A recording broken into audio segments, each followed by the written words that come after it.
pizarra porque no se ve, por si acaso. No hice nada, ya. Gracias. Ahora lo hago. Gracias, profe. Gracias a ti. Perdón. Ya, ahora sí, ¿cierto? Ahí está el ejercicio.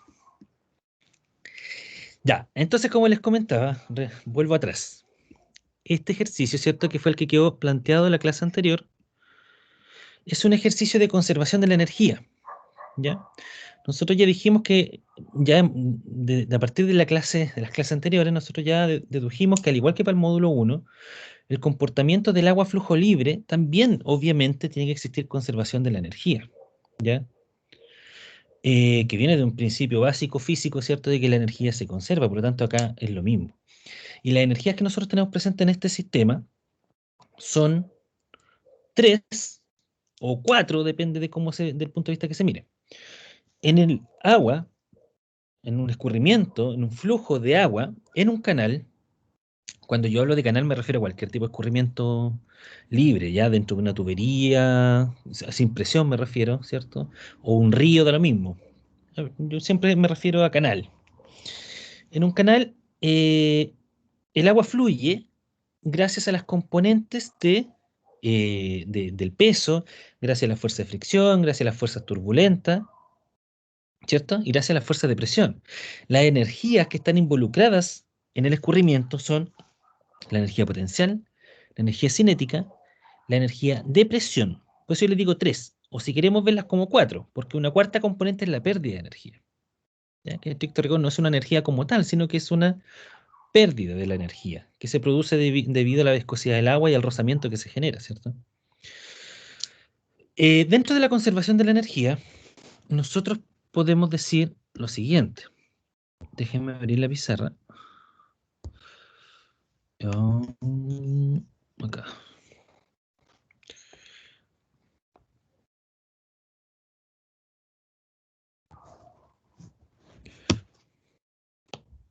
Los valores, profe, igual acuérdese que los había cambiado. Creo que eran 0,8 y 0,2. Vamos. Sí. Nosotros tenemos una sección de canal, ¿ya?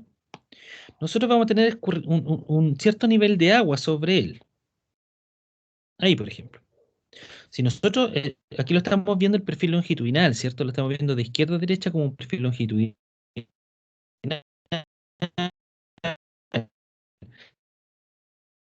Aquí, ¿Yo lo escucho mal, profe, o todos? Yo igual lo escuché mal. ya puede ser por que donde estoy llega mal internet. Se voy a tratar de mejorar.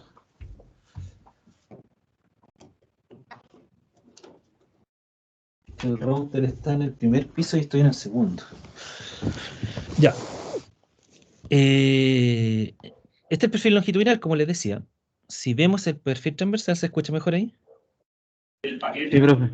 Sí, Sí, Ya. profe. Ok. Si vemos el perfil transversal, ¿cierto? Nosotros veríamos esto. Lo voy a dibujar en negro para igual que los colores que tenemos ahí. Ahí. Ah, pero esto está en rojo. Ahí. ¿Cierto? Supongamos que estamos analizando el punto 1. ¿Y cuál es el punto 1? Nos vamos a dar un punto que va a ser esta sección. Este va a ser el punto 1. Nosotros estamos analizando lo que está pasando ahí, en esa sección del perfil longitudinal. Si hacemos un corte transversal, insisto, vamos a obtener lo que tenemos acá abajo dibujado.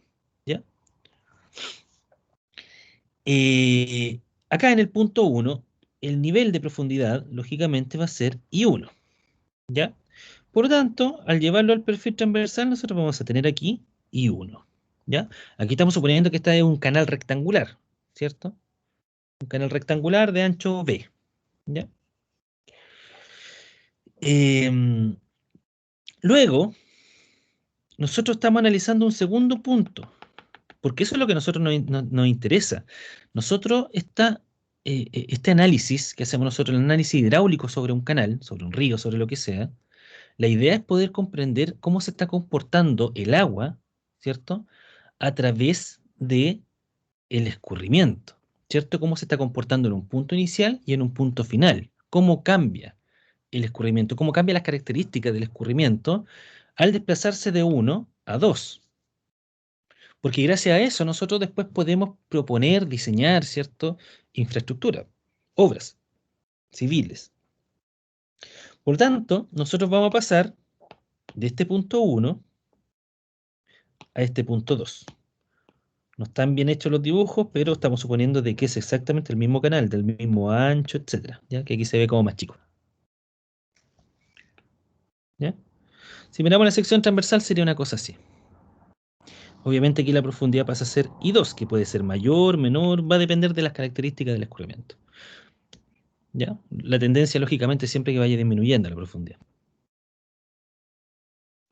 Entonces, nosotros, con esto podemos decir que tenemos una cierta cantidad de energía en el punto 1, que la definimos como H sub 1, que es la energía total o carga total. Y en el punto 2 tenemos un H sub 2, que es la energía total o carga total en el punto 2. La energía total, como recién les expliqué, ¿cierto? Está definida como la profundidad del nivel de agua I, que es la presión finalmente, más, energía de presión, más la energía potencial gravitacional, que es el Z, que es la altura del lecho, que el lecho obviamente es este negro, ¿cierto? Que es el fondo del canal. Con respecto a alguna referencia, pues, supongamos la referencia va a ser la línea azul segmentada que está acá abajo. Ese es el datum, la referencia. ¿Ya? Por tanto, el Z1 va a ser desde la referencia hasta el lecho. Y además tenemos la energía cinética. Y esa es la carga total de energía en el punto 1. Le vamos a poner sub 1 a todos. Ahí está. En el punto 2, ¿cómo sería entonces la carga total? H sub 2. ¿Sería igual? Ya, ¿cierto? Pero aplicado en el punto 2. La profundidad más la cota 2 I2 más la cota 2 más más B2 la por la energía potencial cinética. ¿cierto? Ahora, la conservación de la energía, a mí me dice, voy a escribir arriba a mano izquierda, me dice que H1 es igual a H2, pero si estamos hablando de un fluido viscoso, ¿cierto? Un fluido real, hay pérdidas Pérdida. asociadas. H sub L. ¿Ya? Ahora bien, en el caso del escurrimiento uniforme, lo que a mí me permite suponer es que, como dice ahí textual, en tramos cortos puede despreciarse delta H, ahí lo llama como delta H, pero nosotros lo vamos a llamar como H sub L, que es la pérdida, ¿ya? O lo que es igual, asumir que se conserva la energía mecánica. Este supuesto, bueno, puede utilizarse para resolver problemas como el que estamos aquí planteando nosotros. Entonces, lo primero que nosotros planteamos en esta situación, ¿cierto? Nos vamos a salir ya de este dibujo. Lo que nosotros estamos planteando en esta situación es que tenemos un tramo de canal donde el agua inicialmente iba a una cierta profundidad y que luego, como ustedes habrán visto alguna vez en los canales de riego, ¿cierto? Cuando van a San Clemente, por ejemplo, y ven unas compuertas, ¿cierto? Unas compuertas que tienen una mariposa arriba que sirve para poder bajarla. Eso yo creo que todos lo hemos visto en algún canal. Por lo tanto, se bajó la compuerta. Y obviamente al bajar la compuerta, el escurrimiento aquí va de izquierda a derecha, ¿cierto? Hacia allá va el caudal, ¿cierto? De izquierda a derecha. El escurrimiento se ve intervenido. Por lo tanto, lo que seguramente va a pasar aquí es que el nivel de agua antes de la compuerta va a aumentar.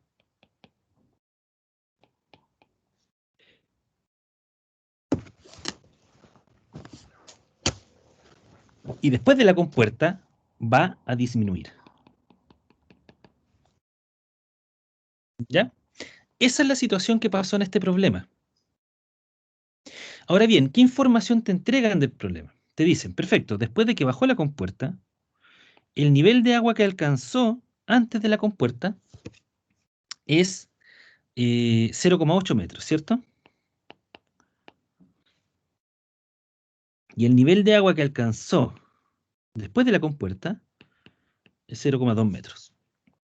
Este es un canal rectangular. Voy a dibujar arriba a la derecha el rectángulo. Canal rectangular. El nivel de agua es I, que puede ser I1 o I2, ¿cierto? Y el ancho es B. Tenemos que el ancho es 2,4 metros. ¿Y qué otro dato más nos dan? Nada más. Nada más. Que usted dijo que no habían pérdida.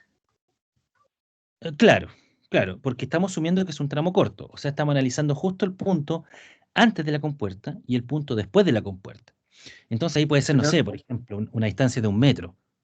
En un Profe, metro, no, ¿sí?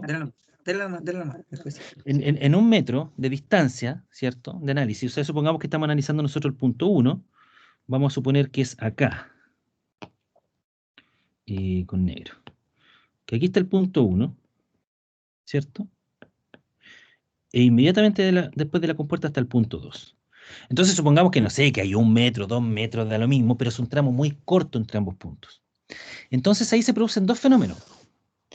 Uno, primero, es que en ese tramo corto nosotros vamos a suponer que son muy bajas las pérdidas de energía. O sea, que H sub L tiende a cero. Lo cual es bastante lógico porque nosotros tenemos que suponer que en un canal, ¿cierto? El agua viene fluyendo desde algún punto y viene desde muchos kilómetros viajando. Si las pérdidas fueran significativas, ¿cierto? Llegaríamos a un punto en que ya quizás no llegaría ni agua, ¿cierto? Porque las pérdidas se van a llevar toda la energía. Pero sabemos que eso no es así. Las pérdidas de energía debido a el escurrimiento del agua, al flujo del agua, son en realidad muy bajas, por lo tanto en tramos cortos, como este, antes de una compuerta y después de una compuerta, podemos obviarla. Incluso piensen que no solamente se produce pérdidas por el rozamiento con las paredes y el lecho, sino que también por el mismo hecho de que el agua está chocando contra la pared. Y aún así, consideramos que está chocando contra la compuerta el agua, perdón. Y aún así consideramos que las pérdidas son cercanas a cero. Por lo tanto, si planteamos nosotros nuestra ecuación de equilibrio, en que H1 es igual a H2 más H sub L, ya sabemos nosotros que las pérdidas son cero. Por lo tanto, ya mi ecuación me queda solamente como un equilibrio entre la energía de presión, la energía cinética y la energía potencial. Profe, ¿Sí? lo otro, también dijo que como era tan corto el tramo, no había pendiente. Se considera cero también. Hay pendiente. Hay pendiente. Pero que se tiende a cero. Eso. No. Hay pendiente. Mire, hagamos un zoom ahora al punto 1 y al punto 2. Lo hago para que no cometamos el error. Vamos a hacer un zoom a este pedacito. A este. ¿Ya? El zoom me dice esto. Ahí está el lecho. Aquí está Z1. Con respecto a alguna referencia, de lo mismo cual, ¿cierto? Tenemos un Z1 y acá tenemos el Z2. ¿Está claro el zoom que estamos haciendo, cierto? Sí, profe, pero no, es que yo me refería que en la clase anterior, cuando nos dio el ejercicio, dijo que no que lo consideramos las cotas como cero. No sé si les dije cómo hacer. No, dijo que había una pendiente casi nula. Eso, Claro, una pendiente muy baja. Pero miren, eso. pónganme atención. Miren. Una pendiente muy pequeña, una pendiente I muy pequeña. Hay una pendiente, tiene que existir una pendiente para que exista escurrimiento. Tiene que existir. ¿Ya? Hay pendiente. Pero muy pequeña, generalmente las pendientes son pequeñas de los canales. ¿Ya? Porque la idea de un canal es poder llevar el agua controlada con una cierta profundidad y a baja velocidad. Si ustedes le dan mucha pendiente, van a llevar un canal que va a llevar una pequeña lámina de agua a una velocidad muy grandota, ¿cierto? Y ahí eso te genera problemas. Uno de los problemas que te genera llevar a mucha velocidad el agua dentro de un canal, ¿cuál creen ustedes que es uno de los problemas que se genera? Riesgo para las personas. Ya, pero pensemos en la parte estructural. ¿Qué puede pasar si Em, el agua a mucha velocidad? Material. Se desgastan las paredes. ¿Y cómo se llama eso? Se me Cavidad. fue Erosión. la erosión. Sí, Se iba a erosiona, decir como en la playa. se erosiona. Por eso es que no es conveniente tampoco trabajarlo a grandes velocidades. Depende del modelo, del diseño hidráulico, ¿cierto? ¿Para qué quiero llevar el agua a una alta velocidad o a una baja velocidad? En construcción hidráulica vamos a ver, por ejemplo, que hay un canal que evacúa el agua sobrante de los embalses. Y obviamente esa cantidad de agua yo necesito evacuarla de manera rápida. ¿Ya? Por lo tanto, generalmente se instalan en los vertederos, que son los que evacúan las aguas sobrantes de agua que llega a un embalse, sobre todo cuando hay mucha lluvia para las crecidas. Esa agua se evacúa a través de un rápido de descarga, ¿ya? Que es un canal que tiene una pendiente muy alta y que para que sí viaje a una alta velocidad y se pueda ir rápido el agua de vuelta al río, aguas abajo del muro. Pero eso lo vamos a ver próximo semestre. Ya, tenemos aquí entonces la pendiente de nuestro lecho. Si nosotros nos fijamos bien acá, la pendiente es muy pequeña. Si nosotros hacemos este análisis y tiramos un triángulo aquí, ¿cierto? Un triangulito, nosotros vamos a ver que tenemos ahí la pendiente y tenemos ahí el delta X, que es el tramo que estoy analizando, este tramo cortito, ¿cierto? El delta X es un tramo corto, que es el tramo de lecho. Si nosotros calculamos cuánto es el delta Z, ¿cierto? Que va a ser la parte vertical ahí en ese triangulito, va a ser una función de la pendiente y del delta X, ¿cierto? Si ya la pendiente es pequeña y el delta X es pequeño, ¿cómo va a ser el delta Z? Cercano a cero. Las cotas van a ser aproximadamente las mismas, no van a ser cero, van a ser aproximadamente las mismas. Y el delta de las cotas, la diferencia de las cotas, puedes considerarla cercanas a cero. Por lo tanto, al igual que las pérdidas, la asumimos como cero. Entonces acá, en nuestro equilibrio de energía, donde ya eliminamos la pérdida, ahora además vamos a considerar que las cotas son relativamente iguales. Por lo tanto, nuestra conservación de la energía ya queda derechamente como la profundidad más la energía cinética en el punto 1 va a ser igual a la profundidad más la energía cinética en el punto 2. Y esa es nuestra ecuación que nos va a poder determinar el caudal. Obviamente, si nos vamos al dibujo de arriba, ¿cierto? Nosotros tenemos que 0,8 es el I1, y sobre él pasa la línea de energía. Recuerden que la superficie libre del agua, el 0,8, ¿cierto? Es la línea de presión, o la línea piezométrica. Sobre ella está la línea de energía, cuya diferencia es B cuadrado partido por 2G, B sub 1 le vamos a poner. Mientras que el otro lado, la profundidad disminuye un montón, ¿cierto? Decae mucho a 0,2 metros, y lo que aumenta es la energía cinética. ¿Estamos claros hasta ahí, cierto?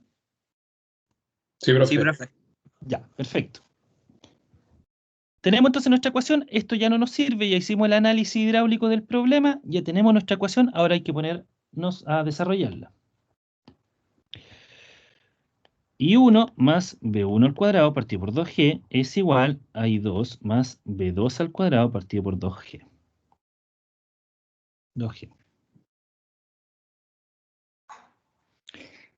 Fíjense que tenemos el valor de I1, que era 0,8 metros, y el valor de I2, que es 0,2 metros. Pero tenemos dos incógnitas, porque no conocemos ni la velocidad 1 ni la velocidad 2. ¿Pero qué podemos hacer ahí? O sea, referenciar el Reemplazar. vaso caudal. De nuevo, por favor. eh, Sacar en el fondo la fórmula de caudal, que el caudal es velocidad por área, y Sí, al invertir la ecuación quedaría la velocidad igual al caudal partido por el área. Y tenemos los datos de ancho de canal y la altura para poder sacar área. exacto. ¿Cierto? Lo que me está diciendo ahí su compañero es que caudal es igual a velocidad por área. Por lo tanto, yo puedo obtener que velocidad es caudal partido por área. En el caso de velocidad 1, sería caudal partido por área 1, y en el caso de velocidad 2 sería caudal dividido área 2. Profe, ¿Cierto? ¿Sí? eh, Yo, o sea, como yo pensé cuando lo desarrollé, lo primero que pensé fue dejarlo como igualdad a los caudales. Exacto. Para allá voy. Esa es una forma. Van a llegar exactamente al mismo resultado, pero encuentro que es más cómodo, ya depende de ustedes, que consideren principios de continuidad. Y el principio de continuidad dice que el caudal antes de la compuerta es igual al caudal después de la compuerta. Y eso se descompone como B1 por área 1 es igual a B2 por área 2, que eso es lo que me está diciendo Nicolás. ¿Ya? Reemplacemos el valor de B2. Vamos a dejar a B2 en función de B1. Si despejamos B2, me va a quedar como B1 por área 1 dividido área 2. ¿Cierto? Esto es igual a B1 por área 1, que es un rectángulo. El área 1 va a ser el ancho por I1, ¿cierto? Mientras que el área 2 va a ser el ancho por I2. B dividido B se cancelan. Por lo tanto, la velocidad 2 va a ser velocidad 1 por I1 dividido I2. ¿Está claro eso? Sí, profe. Sí, profe. Ya. Sí, profe. Reemplacemos ahora eso en nuestra ecuación. I1 más B1 al cuadrado partido por 2G es igual a I2 más B2 al cuadrado. ¿Cuánto es B2 al cuadrado? Es B1 al cuadrado por I1 al cuadrado dividido I2 al cuadrado. ¿Cierto? Por lo tanto, nos queda B1 al cuadrado dividido 2G por I1 al cuadrado dividido I2 al cuadrado. ¿Ya? Vamos a juntar en un lado de la ecuación las velocidades y al otro lado las profundidades, cosa de que podamos hacer, podamos despejar la velocidad. Porque a esta altura nosotros ya tenemos aquí una ecuación donde conocemos las profundidades I1 e I2, ¿cierto? Y la única incógnita que nos queda es la velocidad 1. Pero y nuestro dato, lo que queremos obtener es el caudal. Pero nosotros ya sabemos que caudal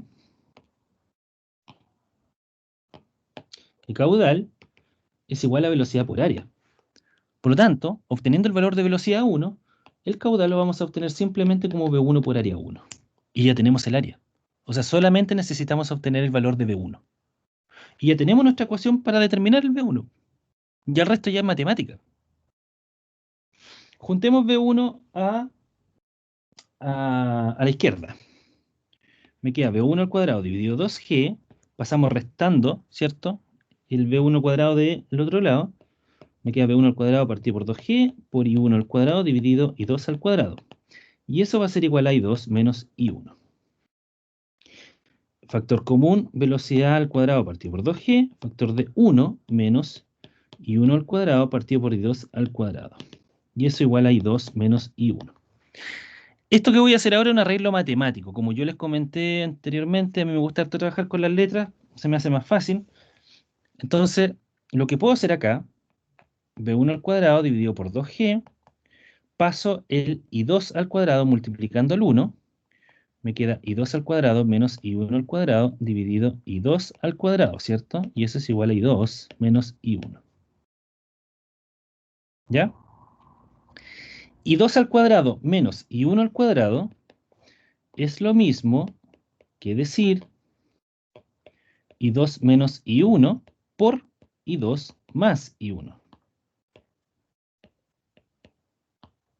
Y eso igual a I2 menos I1. Lo voy a escribir arriba, voy a borrar arriba mejor para que quede más ordenado y no se me vayan a perder. Voy arriba, escribo de nuevo. B1 al cuadrado dividido 2G, factor de I2 menos I1 por I2 más I1 dividido I2 al cuadrado es igual a I2 menos I1. Entonces aquí me permite cancelar el I2 menos I1. Y me va a quedar finalmente que B1 al cuadrado partido por 2G va a ser igual. Vamos a pasar el I2 multiplicando al 1 que me va a quedar ahí, ¿cierto?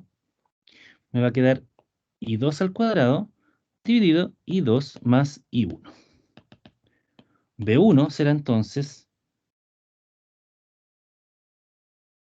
¿Profe? I2, ¿sí? pero ahí después puedo subir el 2G. Raíz de 2G. Sí, eso es lo que voy a Sí. hacer. Ahí. Raíz de 2G y 2 más I1.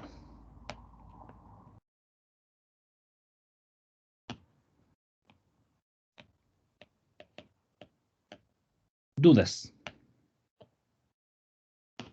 Por mi parte, no. Y ahí estamos listos. Y ahora queda reemplazar nomás. Profe, ahí le puso la raíz porque sacó al tiro el I2, le sacó el cuadrado, ¿cierto? Y uno le O saqué el sea, el cuadrado. B1, perdón. Sí. Sí, el B1 le saqué el cuadrado, lo dejé al tiro en raíz. Y como Vale. tenemos un I2 cuadrado, sale como solamente I2 fuera de la raíz. Sí, sí. ¿Ya? Por lo tanto, caudal, como sabemos, es B1 por área 1 o B2 por área 2. Pero en este caso nosotros, como ya tenemos calculado el B1, caudal va a ser I2 raíz de 2G, I2 más I1 por área 1, que va a ser B por I1. ¿Estamos listos? Tenemos todos los datos. Es cosa de reemplazar nomás. Caudal, el I2 es 0,2 metros, raíz de 19,6 metros segundo al cuadrado, dividido 0,2 metros más 0,8 metros por, ¿cuánto era el ancho? Era 2,4 metros. 2,4. 2,4 metros por I1, que es 0,8 metros.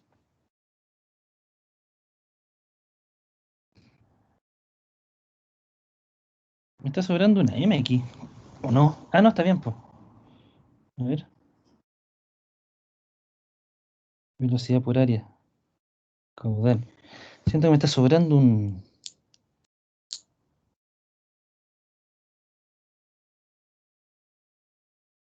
Sí, profe, porque da mucho. Da 47,04 ahí. Ah, está bien, está bien. No, está bien. ¿Está bien? Está bien. Sí, no, es que estaba pensando que me sobraba una unidad, pero no, nada que ver. Se van los metros ahí. Y se cancelan los metros de acá, dentro de la Verdad, raíz. lo Entonces sé. me queda 1 partido por segundo y tengo 3 metros afuera y ahí está el metro cubo. Ya, entonces el resultado, esto debiese dar 1,7 metros cubos por segundo. Ahí. Y ese es el resultado del caudal. Profe, ¿Sí? yo cuando desarrollé, bueno, me dio, sí, pero cuando yo desarrollé este ejercicio, me fijé en un ejercicio que hizo como al principio del semestre ¿Ya? y yo transformé al tiro, lo pasé como 4 veces la velocidad 1. Yo La, también hice eso. la velocidad 2 la convertí en 4 veces la velocidad 1. Velocidad 2. 4 veces. ¿Por B, qué? B1, B1 por área 1 es igual a B2 por área 2, B2 es igual a B1 por área 1 partido en área 2, B1 es igual, ya ahí lo multipliqué y multipliqué las dos áreas, o sea, dividí las dos áreas, las Sí, multipliqué por la velocidad 1 y me dio 4 veces la velocidad 1. sí, está bien, porque velocidad 2 es igual a, a B1 por I1 dividido I2, pero es al cuadrado. ¿O no? No, ¿Sí? no, no, No, no, no, estoy, no, estoy no, mal, po. estoy mal. Está bien, ahí. Ya, pues está bien, pues. Este es 0,8 y este es 0,2, pues. Eso es Sí, 4. sí, sí, 4 veces B1. eso. Claro, es que como les digo, si es un tema netamente de cantidad, a mí yo prefiero trabajar con letra. Pero si ustedes se vienen con números de arriba, da lo mismo, si es un tema de... Sí, pues se cada- puede despejar cualquiera de los Profe, dos también, po. Sí, yo lo cualquiera. hice, ¿Mm? yo lo hice de otra manera, no, pero sí me dio. ¿Le dio?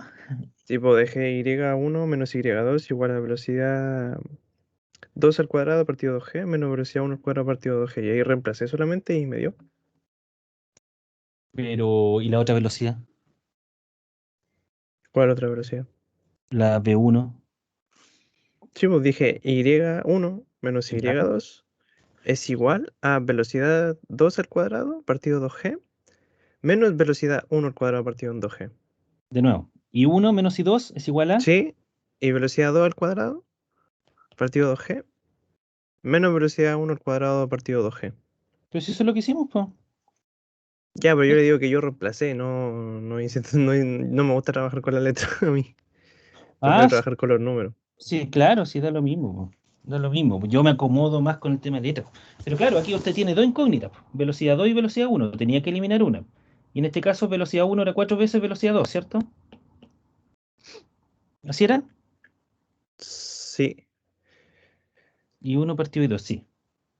Ya, pues ahí podía reemplazar en velocidad 1, podía reemplazar ahí. O al revés. Velocidad 2 es igual a velocidad 1 dividido 4. Y eso podría haberlo reemplazado en la otra. Y ahí va a obtener un valor, una ecuación para una incógnita. Ya, eso era todo ese ejercicio. ¿Ya? Ahora vamos a entrar a ver otro problema que se genera, que tiene una resolución, digamos, en la parte física, similar, pero que matemáticamente tiene un resultado distinto. Acá hay un nuevo problema que es las transiciones. ¿Qué pasa cuando nosotros tenemos un caso donde el lecho ya no es, eh, digamos, no es recto, por así decirlo? Sino que ahora el problema que se nos genera es qué pasaría si es que nosotros tenemos nuestro lecho y en algún punto incluimos un peldaño.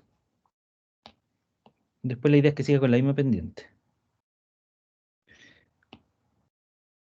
Ahí, incluimos un peldaño. O sea, ya nuestro problema, si tenemos nosotros la referencia aquí abajo, vamos a analizar un tramo corto nuevamente. Podemos utilizar el mismo principio que utilizamos recién. Tenemos un Z1, ¿cierto? Pero luego, el tramo inmediatamente después tiene otra profundidad, ¿cierto? Otra altura, mejor dicho. El lecho, después de ese peldaño, está a otra altura. Puede ser a lo mejor, no sé, que la diferencia aquí entre ambas sea 0,1 metro, unos 10 centímetros, 20 centímetros, 30 centímetros. ¿Vieron el video que les mandé del hormiguero, de ese programa español? Se los Yo no, dejé, se los dejé en el no chat. alcanzaba la mitad, profe. No alcanzaba a verlo completo. Pero vieron cuando ahí incluía un perfil Krieger. Que el perfil Krieger tiene esta forma. Entonces el agua choca acá, Ah, ¿cierto? sí, yo lo vi. Esa Choca, parte.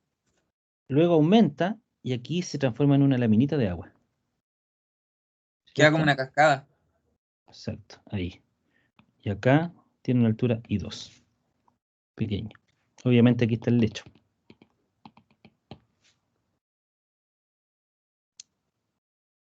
Ahí tienen el caso de un peldaño. Ese es un peldaño, pero un peldaño grande, que produce un cambio significativo en el escurrimiento. Acá nosotros estamos pensando simplemente en el fondo, ¿cierto? Agregarle un pequeño peldaño de, por ejemplo, 10 centímetros. Le hablo de 10 centímetros porque el ejercicio que vamos a ver es, utiliza un peldaño de 10 centímetros de altura.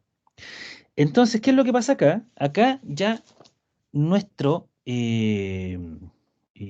equilibrio de energía, como lo vimos en el ejercicio anterior, donde decíamos que V1 al cuadrado, la energía cinética más la energía de presión, es igual a la energía cinética en el punto 2 más la energía de presión en el punto 2. Esto ya no sirve,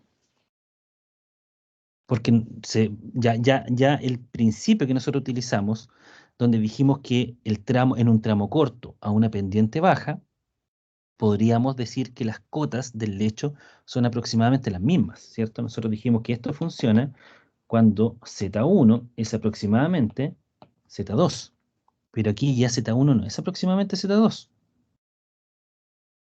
Aquí hay un cambio en el fondo. Saltamos de un Z1 a un Z2 mayor, ¿cierto? Entonces ya nuestro análisis anterior, para el problema anterior, donde el lecho no cambiaba, ¿cierto? Ya no nos sirve acá, porque tenemos este peldaño, este cambio en la cota del lecho. Entonces la pregunta aquí que queda es, Si yo traigo un nivel de agua antes del peldaño, que sería la línea continua azul que está aquí en el dibujo, ¿qué pasaría al momento de incorporarse a ese peldaño, al momento de pasar el agua por ese peldaño? ¿El nivel de agua aumentaría? ¿El nivel de agua se mantendría? ¿O el nivel de agua disminuiría? ¿Disminuiría? Puede ser, pero también puede aumentar. Se mantiene. Claro, depende con la velocidad que vaya, po. Depende del tipo de escurrimiento. ¿Se acuerdan que yo le hablé del escurrimiento subcrítico y supercrítico? Sí, profe. De eso depende. Depende de si el escurrimiento va a pasar o no por la criticidad. Que eso lo vamos a ver. Déjenme cerrar aquí el WhatsApp. Que eso lo vamos a ver más adelante, ¿ya? Pero por ahora, lo que tienen que comprender, nosotros estamos recién en escurrimiento uniforme. Lo que tienen que comprender es que el nivel de agua o va a aumentar o va a disminuir, pero no se va a mantener constante. ¿Por qué no se va a mantener constante? ¿Por qué no va a seguir la línea que está entre medio y la línea segmentada entre medio?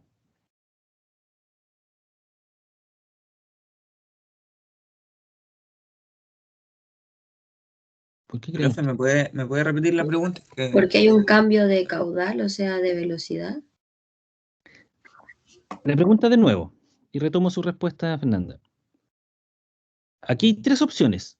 O el nivel de agua aumenta o se mantiene de acuerdo al nivel de agua cierto anterior, antes del peldaño, o disminuye. El nivel de agua va a aumentar o va a disminuir, pero se va a mantener constante, no va a seguir la línea segmentada del medio. ¿Por qué? Fernanda me dice porque la velocidad, ¿cómo fue? Perdón, de nuevo. Por un cambio en el caudal o en la velocidad.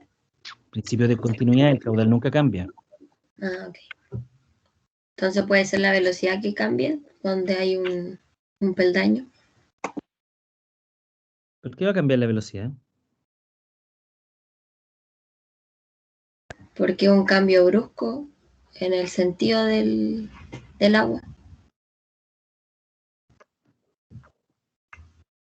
Es un resalto hidráulico, ¿no? No.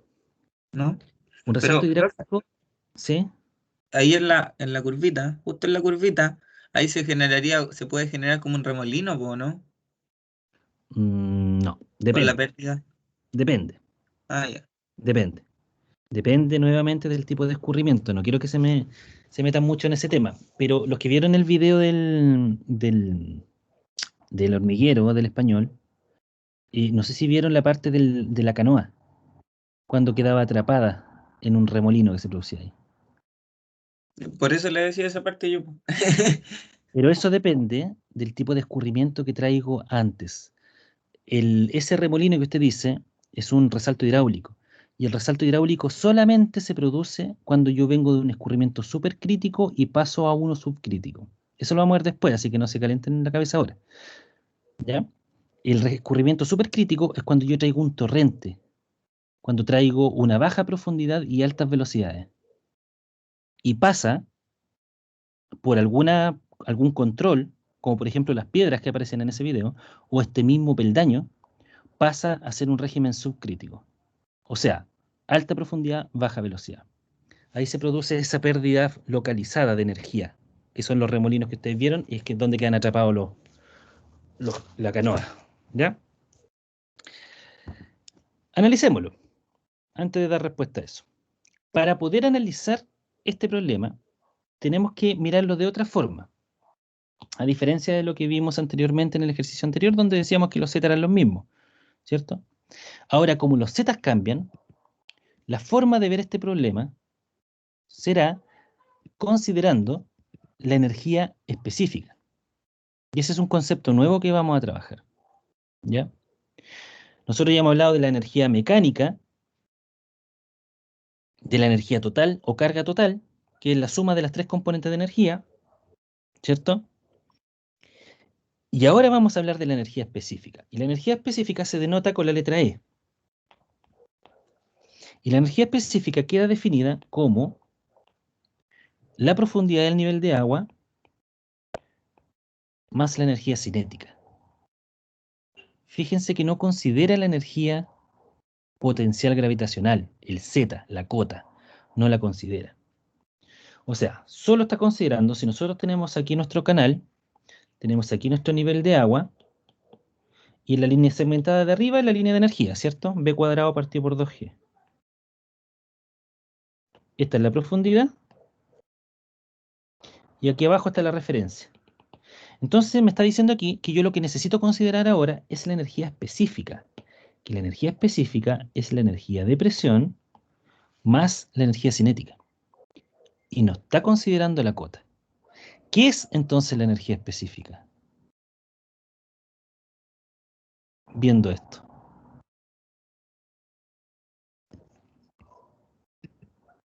¿Cómo me la podrían definir? ¿Cuál es la primera sensación o impresión que les da de lo que es la energía específica?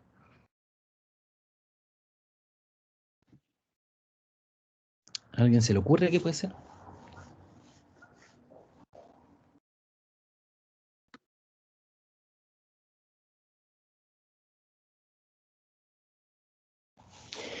Ustedes en física vieron lo que era energía potencial y energía cinética, ¿cierto? Lo vieron en el colegio, qué sé yo. Supongamos, aquí está la Tierra, ya aquí está el suelo. Y tenemos una pelota. Creo que ya le había hablado yo de esto. La altura total, profe. En el punto más alto,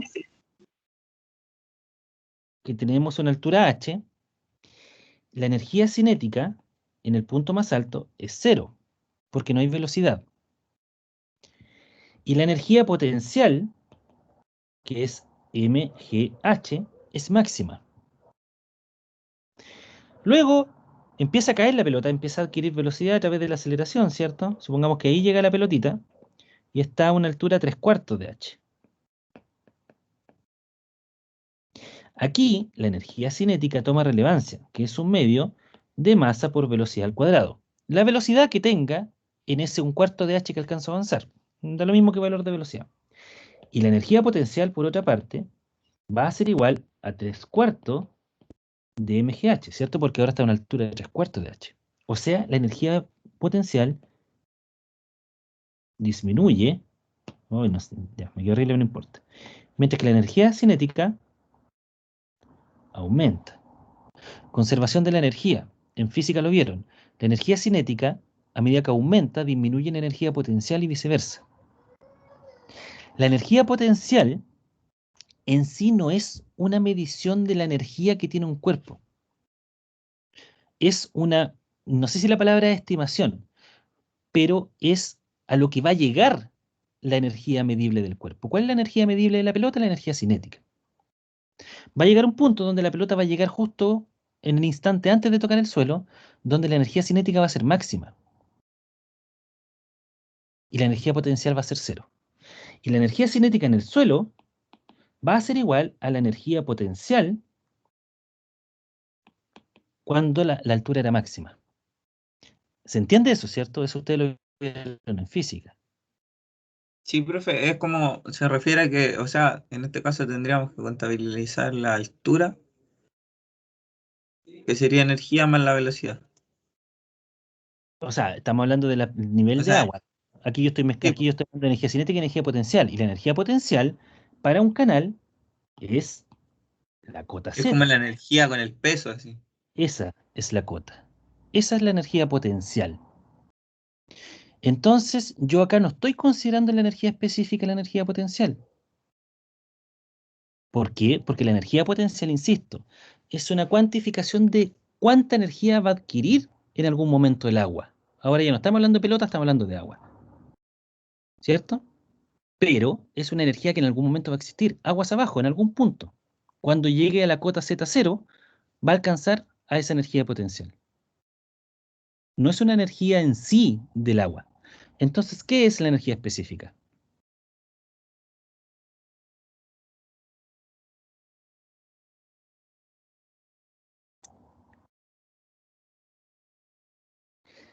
Es la energía propia del escurrimiento. Es la energía que trae el agua en ese punto y no la energía que se va a transformar en algún momento.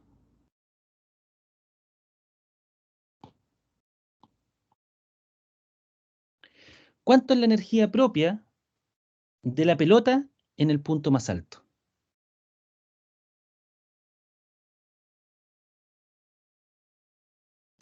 0. 0. Y la energía propia de la pelota en el suelo es máxima y es igual a la energía potencial cuando la energía cinética era 0, que era mgh. Eso es lo que quiero que entiendan.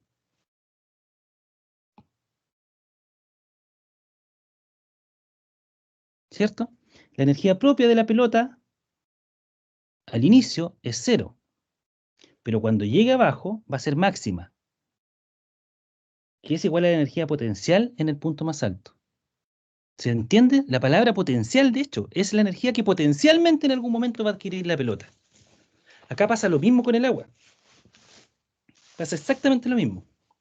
La energía propia del agua se mide o se cuantifica como la sumatoria de la energía de presión, la energía de presión más la energía cinética. Si no quiero verlo esto.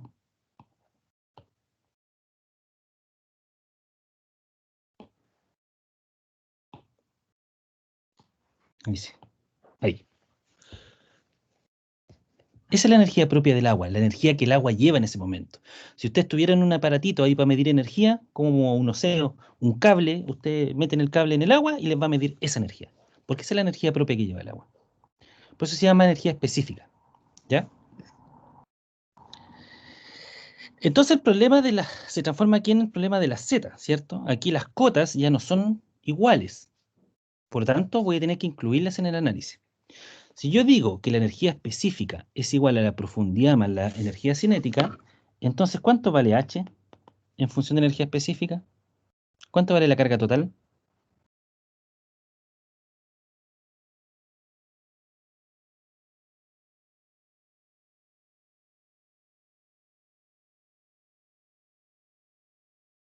Eso más Z, E más Z. la energía Energía Es específica la más. energía específica más la corta. Por lo tanto, al analizar nosotros lo que está pasando en el punto 1 y en el punto 2, Profe, se le escucha mal. es que no estaba hablando. A ver, ¿dónde está? Lo borré. Sí, lo borré.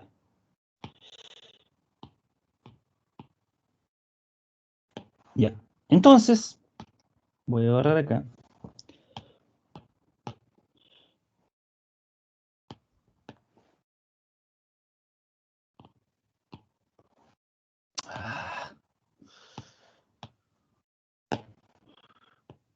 En nuestro lecho, que tiene este delta Z, ¿cierto? Que es la variación de las cotas del lecho. Aplicamos conservación de la energía. H1 igual a H2 más las pérdidas de energía. En tramo corto, las pérdidas son 0. Y sabemos que H1 es igual a E1 más Z1. Y H2 es igual a E2 más Z2.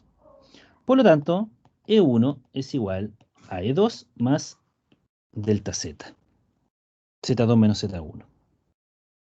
O sea, la energía específica del punto 1 es igual a la energía específica del punto 2 más la diferencia o el cambio de cota del lecho del canal. Profe, ¿Sí? o sea, si lo vemos por otro lado, comparando con el ejercicio anterior, lo único que afectaría aquí es la cota. En la cota. Aquí hay Esa cota, creo. hay diferencia de cota. En el otro asumimos que no había diferencia de cota, que las cotas eran las mismas. Acá no. Entonces, ahora definamos o trabajemos la energía específica para hacerla un poquito más amigable para nuestro desarrollo. Tenemos que la energía específica es I más B cuadrado partido por 2G. Por principio de continuidad, ¿cierto? O ecuación de continuidad en estricto rigor. La velocidad es caudal dividido área. Por lo tanto, la energía específica me queda de esa manera. Reemplazo velocidad por caudal dividido área nomás. ¿Ya? Ahora supongamos una sección rectangular acá. Que este canal es rectangular de ancho B, profundidad I. La energía específica, que ya la definimos como I más B cuadrado partido por 2G, dijimos que la velocidad era igual a caudal partido por área, por lo tanto me queda I más caudal al cuadrado dividido área al cuadrado por 2G. Y en una sección rectangular de ancho B, eso me va a quedar como I más caudal al cuadrado dividido B al cuadrado I al cuadrado por 2G. Porque el área, ¿cierto?, de una sección rectangular es B por I, ¿cierto? Y ahora vamos a definir una nueva variable, que lo vamos a denominar como caudal específico. Y el caudal específico, Q minúscula, es igual al caudal total pasante dividido por el ancho total del canal. Entonces, si yo tengo ese canal de ancho B y profundidad I, yo esto lo voy a dividir, ¿cierto? Supongamos que el ancho son 3 metros. Y supongamos que el caudal son 3 metros cúbicos por segundo. Los caudales son masa, yo puedo dividirlo, ¿cierto? Y después sumarlo. Por lo tanto, lo que yo estoy haciendo, al determinar el caudal específico, yo divido en 3 mi sección de canal. Y en cada uno de estos rectángulos va a pasar un caudal específico Q. ¿Y cuánto va a ser el valor del caudal específico Q? 1. 1 metro Un. cubo por segundo. ¿1 metro cubo por segundo? No, po, 1 metro cubo. ¿Cuánto? Metro, metro 1 cuadrado. metro cuadrado por segundo. Tampoco. No. El caudal específico ¿Es es lineal o no? 1 metro cubo por segundo por metro de ancho. Esa es la forma correcta de definir esta unidad. Lo que yo estoy diciendo es que por cada uno de estos rectángulos está pasando 1 metro cubo por segundo. Y cada uno de ellos tiene 1 metro de ancho. ¿Se entiende? Sí. En estricto rigor, el análisis dimensional están bien. Yo cancelo el metro con el metro cubo y me queda metro cuadrado. Pero físicamente, aquí está pasando 1 metro cubo por segundo por cada metro de ancho del canal. No sé si se entiende lo que les quiero explicar. Ahí lo estamos viendo, Sí, pero profe, se que entiende. lo estamos viendo largo. Ya, por eso... No. Aquí yo estoy viendo el ancho del canal, el ancho B, 3 metros. Sí, como elevación, po. No como el largo, cuando lo pone como en... Claro, no es longitudinal, es Claro, no es lo el corte transversal. transversal. Sí. ¿Ya? Entonces, por cada uno está pasando 1 metro cubo por segundo por cada metro de ancho del canal. ¿Estamos? Eso. Por eso es que la unidad son metros cubos por segundo por cada metro. Luego, si lo multiplican por 3, lógicamente le va a dar el caudal total. 3 metros cubos por segundo. ¿Ya? Si lo multiplican por los 3 metros que tiene el ancho total. Entonces estamos definiendo una nueva variable que se le denomina caudal específico, que es el caudal dividido el ancho. Obviamente, esto sirve solo para secciones rectangulares. No sirve para otro tipo de sección. ¿Ya? Porque obviamente en una sección trapezoidal, por ejemplo, el caudal ahí no sería 1 metro cubo por segundo. Habría que considerar que en las esquinas sería un trapecio y el centro sería un rectángulo, ¿cierto? No me daría por ningún lado. Entonces, la ecuación de energía ahora se reduce a I más, fíjense acá arriba a la derecha, que acá tengo Q cuadrado dividido B al cuadrado. Por lo tanto, eso va a pasar a ser ahora caudal específico al cuadrado, que es igual a caudal dividido ancho, ¿cierto? Dividido I al cuadrado por 2G. Y esa es mi ecuación de energía específica del agua o del escurrimiento del agua en ese canal. Obviamente, este caudal específico Q minúscula se define para un canal prismático recto. ¿Qué es lo que quiere ser un canal prismático recto? Que el ancho, en realidad toda la sección del canal no cambia. O sea, si en algún punto esto se me transforma el ancho en 2B, en el doble el ancho, esto ya tampoco me sirve. Esto es solamente para un canal uniforme. ¿Ya? Ahora fíjense que la solución de esto tiene en el denominador un I cuadrado. Por lo tanto, ¿cuántas soluciones de I voy a tener para esta ecuación? Si tengo un I arriba y Y en el nomás. otro lado tengo un I cuadrado en el denominador. ¿Cuántas soluciones posibles hay? Ah, pero es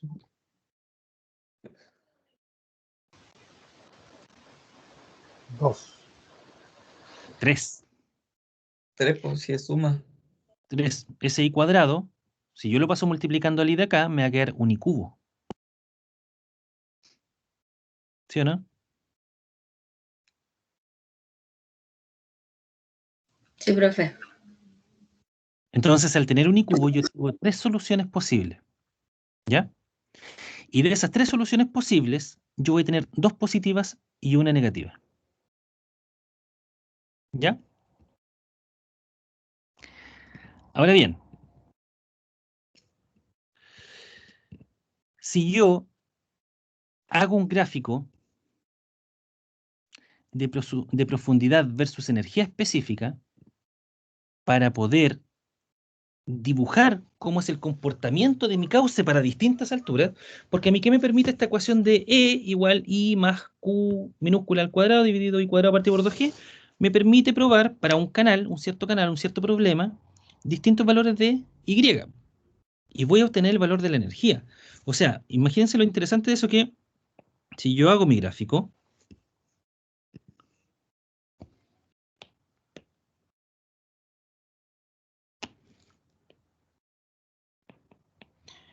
de profundidad, ¿cierto?, en las ordenadas y energía específica en las abscisas, yo puedo ir probando.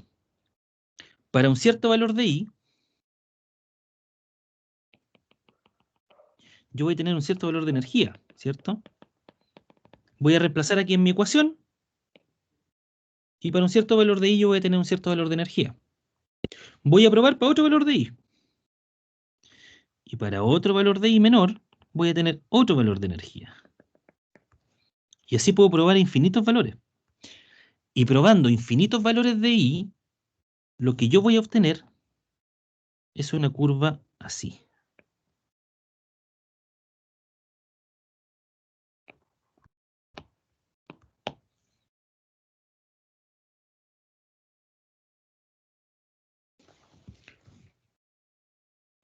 Para Q constante, lógicamente.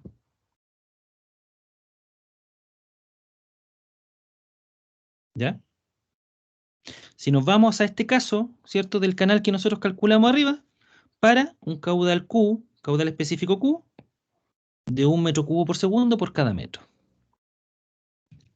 Yo voy a obtener esta curva como la curva tipo de energía específica para ese canal. Fíjense que la energía que yo puedo decir, solamente con saber la profundidad, yo puedo saber cuánto es la energía que tiene el agua disponible en un canal.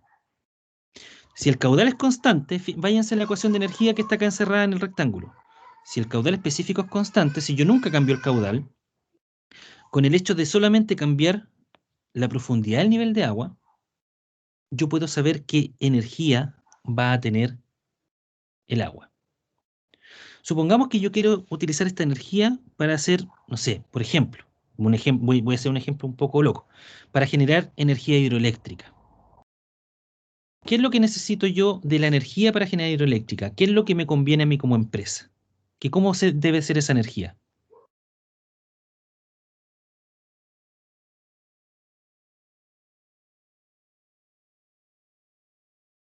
Tiene que ser máxima para poder generar más energía hidroeléctrica. Por lo tanto, yo sé cuánto caudal tengo para poder generar energía, con eso determino el caudal de energía específica y puedo conocer cuál debe ser el valor de la profundidad del nivel de agua, ¿cierto? Para poder obtener esta energía máxima.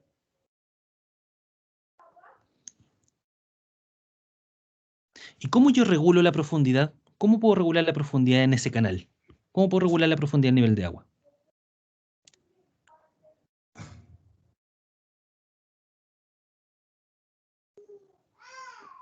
¿Cómo yo puedo Por la controlar la pendiente. profundidad? Por la pendiente.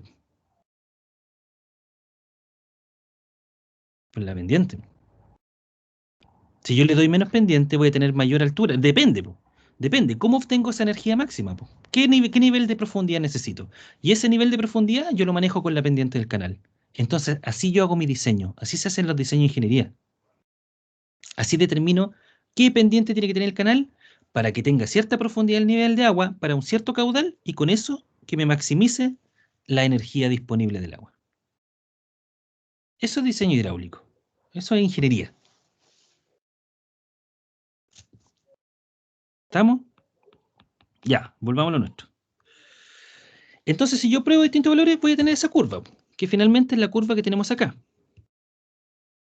Donde nosotros, para la ecuación de energía, que ya dijimos que es cúbica, vamos a tener 3 valores de profundidad. Fíjense que el 0 está acá, ¿cierto? Vamos a tener un valor H3 negativo y 2 valores H, que son I, o este es un tema del mono, nomás una nomenclatura. Ya nosotros lo llamamos I a ese valor, Y. Vamos a tener 3 valores distintos, 2 positivos y 1 negativo, para un mismo valor de energía. Entonces, voy a tener, lo voy a marcar con azul, para un cierto valor de energía, supongamos, una energía de 0,8 metros. Vamos a tener 2 valores de profundidad, que son los 2 valores positivos que nos va a entregar esta ecuación.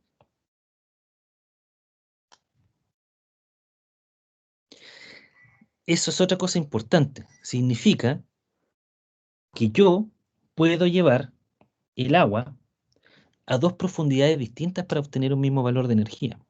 O sea, maximizar esta energía puede ser con 2 valores de profundidad. En un caso, que es el caso de la profundidad mayor, ¿cierto? El que está arriba, aquí va a aprovechar la energía de presión por sobre la energía cinética, porque a mayor profundidad de agua es menor la velocidad. Mientras que en la otra va a preferir, no a preferir, sino va a aprovechar la energía cinética por sobre la energía de presión. Porque va a una menor profundidad, por lo tanto hay menos presión, pero al ir a una menor profundidad va a una mayor velocidad. Entonces aprovecha más la energía cinética. O sea, yo puedo maximizar la energía específica del agua o bien considerándolo un río, ¿cierto? Alta profundidad, baja velocidad, o bien como un torrente. Baja profundidad, alta velocidad. ¿Se entiende hasta ahí? ¿Vamos bien? Profe, era alta velocidad, o sea, mayor profundidad era menor velocidad. Sí, pues, son inversamente proporcionales, pues recuerden, presión es inversamente proporcional a la velocidad. Ya, profe. ¿Se entiende, cierto? Sí, profe, yo entendí. Ya. Entonces, todos los canales rectangulares van a tener ecuaciones distintas, ¿cierto? O sea, la ecuación es la misma, pero van a tener valores distintos asociados a la ecuación, ¿cierto? Porque va a depender del caudal y va a depender del ancho, y con eso voy a tener un cierto caudal específico. Y en función de ese único dato, yo voy a poder dibujar, definir mi curva de energía específica. Porque si tengo Q minúscula, solamente me toca ir variando valores de energía específica y determinar las dos profundidades positivas, o bien ir probando para cualquier valor de energía de profundidad y vamos calculando la energía. Y con eso yo puedo desarrollar mi curva. La curva es representativa. Esta curva es representativa en un canal, por ejemplo. Y así como, no, en realidad no así como, sino que mirando esta curva y viéndole la profundidad del nivel de agua dentro del canal, uno inmediatamente puede saber cuánta energía lleva ese canal. O cuánta energía lleva el agua en ese canal. ¿Cierto? Eso es lo interesante de esto. Ahora bien, nuestro problema original era saber qué pasa cuando tengo este peldaño. ¿El nivel de agua sube, el nivel de agua se mantiene o el nivel de agua baja? Ese es el problema. Entonces veamos ahora cómo resolverlo. ¿Ya? A ver si hay algo aquí que sacar. No. Dice, esto implica que dado un cierto valor de la energía específica, hay dos posibles valores para la profundidad de escurrimiento. ¿Cierto? Como dijimos, pues hay dos valores de I para una energía específica. En estricto rigor hay tres, pero hay uno que es negativo. Y el agua, en un valor negativo, el agua no va a pasar por debajo del lecho, ¿cierto? Por lo tanto, solamente a nosotros nos interesan los dos valores positivos. Por eso es que dice que para un mismo valor D hay dos valores de profundidad disponibles, ¿cierto? Veamos ahora entonces. Aquí tenemos un problema. Tenemos un lecho que tiene un peldaño vertical de 10 centímetros. Delta Z igual a 10 centímetros. Este canal trae un caudal de 1,6 metros cúbicos por segundo. Una sección rectangular de ancho 3,2 metros. El peldaño, como ya dijimos, es de 10 centímetros, de 0,1 metro. Y la profundidad I1, o sea, antes del peldaño, es de 0,78 metros. ¿Cuál es la profundidad I2? ¿La que está aquí graficada más arriba o la que está más abajo? Vamos a calcularlo y vamos a llegar a que el resultado es 0,67 metros y 0,15 metros. Pero ahí vamos a preguntarnos cuál de las dos es la correcta. Desarrollemos este ejercicio entonces.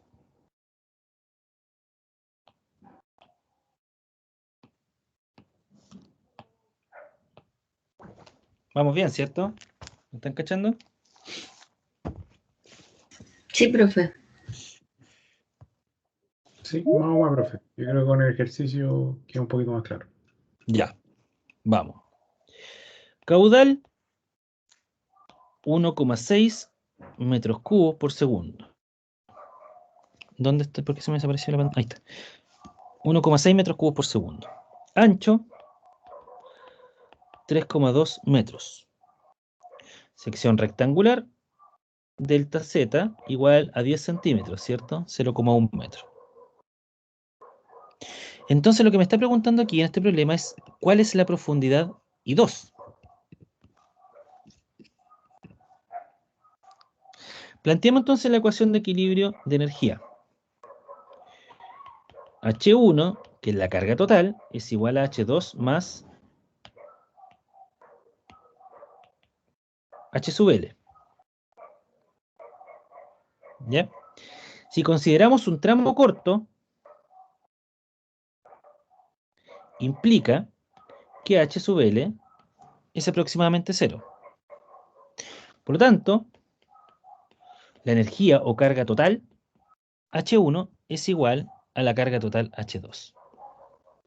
La carga total H1 dijimos que era igual a E1 más Z1, donde E1 es la energía específica. Y eso va a ser igual a la energía específica en el punto 2 más Z2.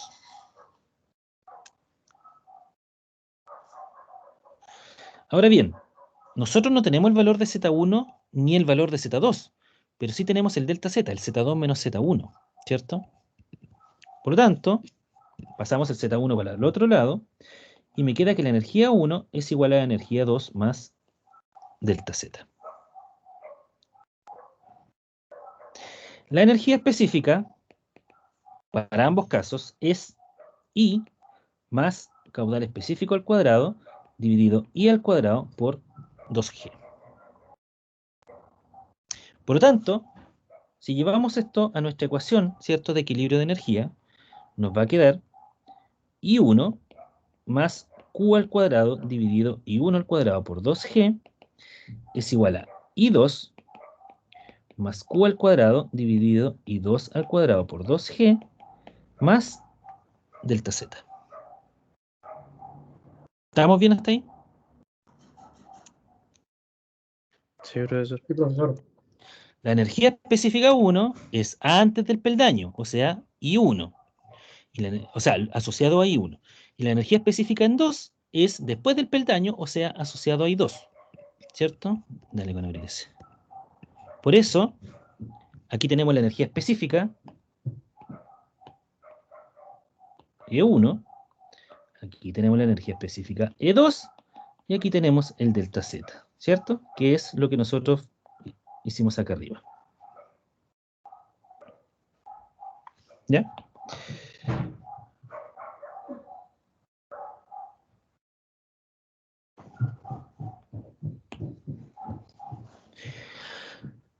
Fijémonos ahora en los datos que tenemos. Acá me faltó un dato. I1 es igual a 0,8. ¿Cuánto era? Ah. I1 era 0,78. 0,78. 0,78. Esa es la profundidad antes del peldaño. 0,78 metros. Ya, pues, entonces veamos. I1 lo tenemos. Caudal específico se calcula, ¿cierto? Caudal específico es caudal dividido ancho. Tenemos el caudal y tenemos el ancho. I1 dijimos que lo teníamos y nuestra única incógnita es I2. Porque delta Z también lo tenemos. ¿Y para qué decir la gravedad, pues, cierto? Entonces, como podemos ver, ya tenemos una ecuación y una incógnita. Ahora lo único que queda es desarrollarla. Espérense un poco. Oh, no sé qué pasó. Ahí sí. Ya. Listo. Hay que empezar a trabajarla nomás entonces, pues. I1.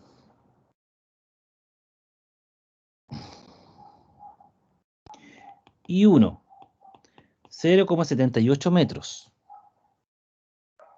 Más caudal específico. ¿Cuánto era el caudal específico? Lo voy a hacer aquí a la derecha. 0,5. Caudal partido por ancho. 0,5 metros al cubo por segundo dividido metros, ¿cierto? Porque el caudal es 1,6 y el ancho es 3,2. Por lo tanto, es 0,5 metros cúbicos por segundo partido por metro. Entonces, caudal específico, 0,5 al cuadrado.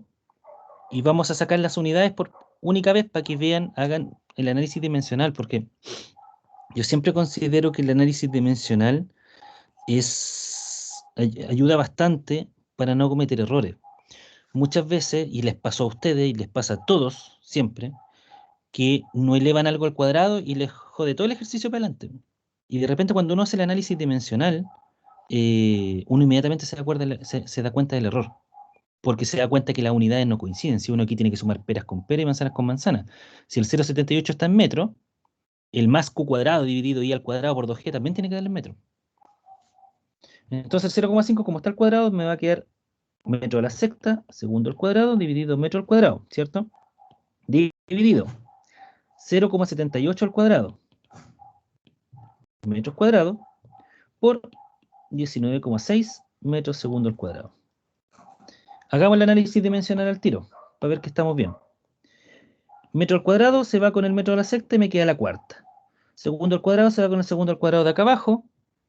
Aquí me queda metro al cuadrado por metro, son metros cubos, ¿cierto? Y arriba tenemos metro a la cuarta, por lo tanto me queda metros. O sea, todo eso, el número que me dé eso, me va a quedar en metros. Por lo tanto, está bien el análisis dimensional. ¿Se entiende eso, cierto? No creo que tenga que detenerme ahí. Es igual. a I2 más 0,5 al cuadrado dividido I sub 2 al cuadrado por 19,6 metros segundo al cuadrado. Ya, pero aquí no le estaba poniendo ya unidades. Puro ocupan espacio nomás. Y... más, ¿cuánto es delta Z? 0,1 metro. 0,1 metro. Esto es igual a 0,78 metros más 0,02 metros me va a dar ese, ¿cuánto se llama? Esos números que tengo ahí. Es igual a I2 más 0,5 al cuadrado es 0,0100, no, es 0,025, no, 0,25 dividido I2 al cuadrado por 19,6. Voy a eliminar esto al tiro para no hacer un paso más. 0,25 dividido 19,6 es igual a 0,0128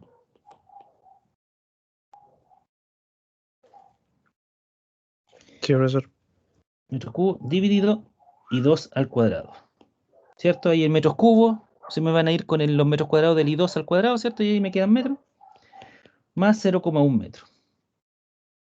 Voy a borrar arriba.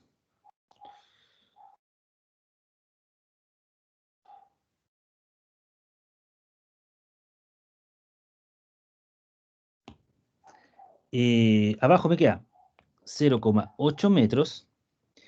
Va a ser igual a I2 más 0,0128 dividido I2 al cuadrado más 0,1. Paso el 0,1 restando el 0,8 y me queda 0,7. Le voy a sacar la unidad ya.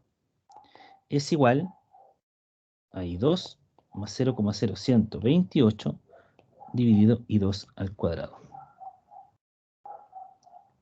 Y eso es una ecuación cúbica, porque yo puedo hacer multiplicar todo por I2 al cuadrado y me queda 0,7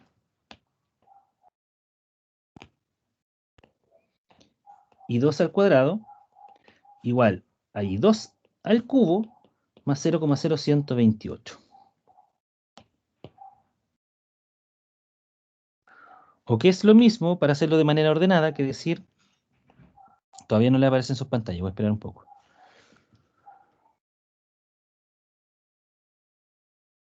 Ahí. O que es lo mismo que decir, ordenando I2 al cubo menos 0,7 I2 al cuadrado más 0,0128 igual a 0. Otra vez está lento. Profe, ahí me perdí cuando puso ahí 2 al cubo. Pasé multiplicando. ¿No ve que acá yo tengo, acá tengo 0,7 es igual a I2 más 0,0128 dividido I2 al cuadrado? ¿Cierto? Multiplique todo eso por I2 al cuadrado. Ah, ya, profe. Entonces con eso se saca el denominador I2 cuadrado, el que acompaña el 0,128. Y deja todo solamente con números arriba, así no hay ninguno dividiendo. Entonces fíjese que hay una ecuación cúbica, ¿cierto? Y esta ecuación cúbica va a tener tres resultados. Uno positivo, otro positivo y otro negativo.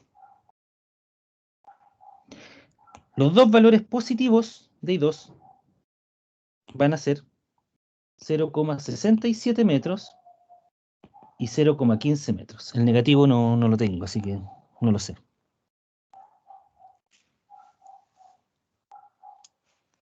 Por tanto, en conclusión, para ambos valores de I2, ya sea I2 0,67 metros o I2 0,15 metros, la energía se conserva.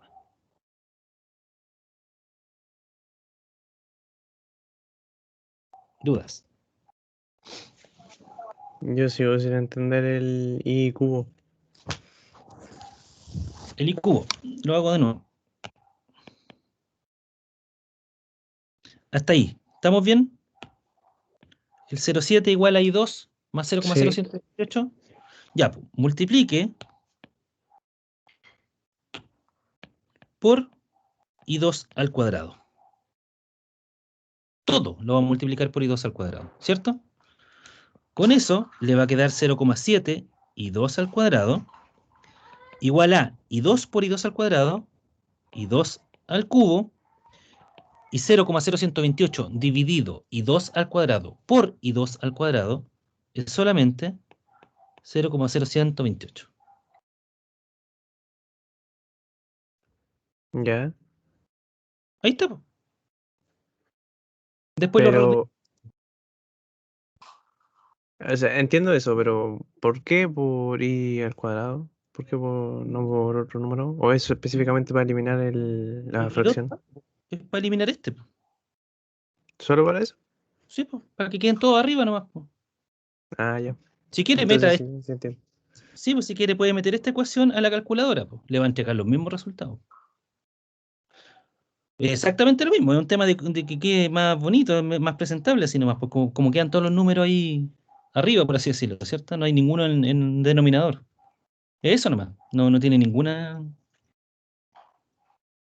otra cosa más. Eso es todo. Yo, profe, la última parte no la entendí. ¿Cuál? Cuando dijo que tenía dos valores, el 0,67 y el 0,15. ¿Ya? Y ahí dijo otra cosa y no entendí.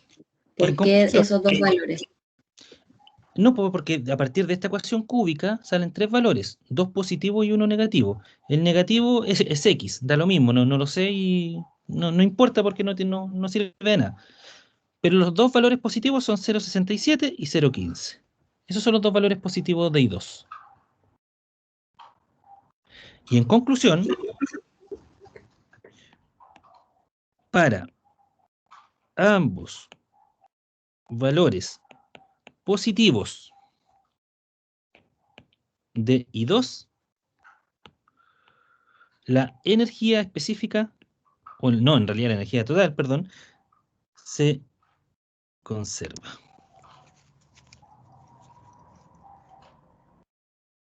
Es cosa de probarlo nomás. Volvamos atrás. Profe, otra duda. ¿Pero esos valores siempre los van a dar en el ejercicio? ¿Uno nunca los va a tener que sacar? ¿O cómo es? No, Porque pues esos aquí. valores estaban ahí. No, pues hay que sacarlo. Ah, ya. Hay tres formas de que ustedes los pueden sacar. Una es con una planilla Excel, que preparen una planilla Excel en función de esto, porque a ustedes siempre les va a dar una ecuación así cúbica, con distintos valores. No va a ser 0,7 acompañando, va a ser otro valor, no va a ser 0,0128, va a ser otro valor. Pero siempre va a tener esa forma la ecuación. Entonces pueden hacerlo a través de una planilla Excel, pueden hacerlo con estas calculadoras científicas que te lo calculan, ¿ya?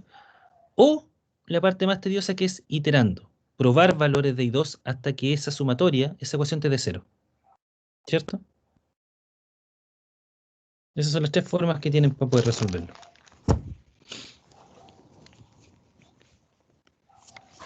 Con una planilla Excel yo se lo recomiendo en caso que no tengan la calculadora.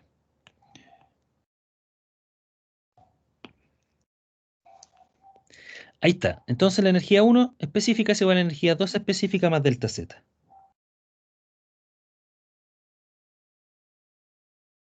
La energía específica 1, ¿cuánto es?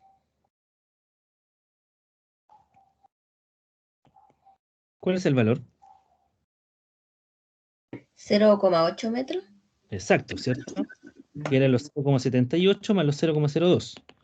0,8 metros. El 0,78 es del I1 y el 0,02 es del Q cuadrado dividido I1 al cuadrado por 2G, ¿cierto? Lo calculamos eso. Por lo tanto, ¿cuánto tiene que ser la energía específica 2?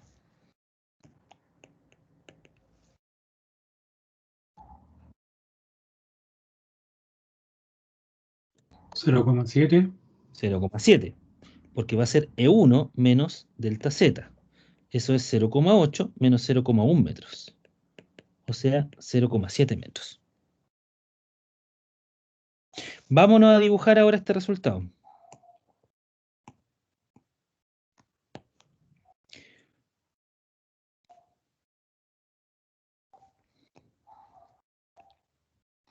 Nosotros conocemos varios datos aquí. Conocemos la profundidad I1, que es 0,78. Conocemos la profundidad I2, que es 0,67. Y la I2', ¿cierto? Que es el otro resultado de I2, que era 0,15 metros. Y conocemos dos valores de energía. Conocemos la energía específica 1 y la energía específica 2, que son 0,8 y 0,7 metros. Para 0,8, nosotros sabemos que la energía específica 0,8 se da cuando la profundidad es 0,78 metros. Y sabemos que la energía específica de 0,7 metros se da cuando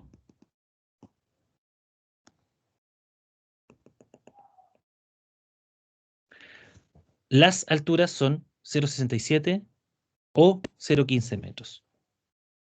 Por tanto, ahí nosotros ya tenemos parte de nuestra curva. Ya sabemos que se comporta así.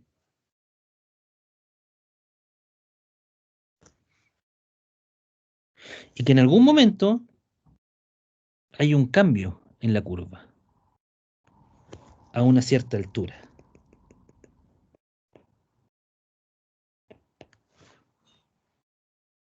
Hay un cambio en la tendencia. Eso es importante para después. Por ahora lo vamos a dejar ahí. ¿Ya? Ahora, viendo esto, yo les pregunto a ustedes, ¿cuál es la pregunta de cajón que queda ahora? ¿Cuál es la pregunta que yo le haría ahora a ustedes? Después de calcular I2. ¿Cuál es mejor? No cuál es mejor. ¿Cuál es? ¿Cuál es la profundidad que tiene el nivel de agua en este problema después de ese peldaño? ¿Qué me contestarían ustedes? 0,78. 0,67, ¿Por qué 0,67? porque antes de, en el I1 que aparece en el dibujo, se supone que era 0,78. ¿Sí? Calculamos 2I más, en el fondo, y el I menor, que está graficado ahí, debiera ser 0,15 y el I2 0,67, que es el más cercano al 0,78. ¿Sí? Está bien. Pero ¿por qué no puede ser 0,15? ¿Por qué no puede disminuir hasta 0,15 la profundidad?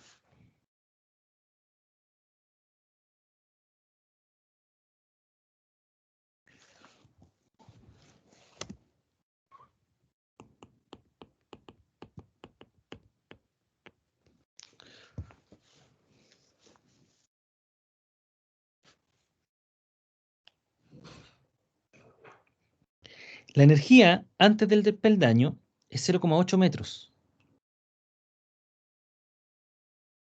Y debido al peldaño, la energía específica tiene que sufrir una transformación, porque parte de la energía que traía el agua antes del peldaño, ahora se tuvo que transformar en cota.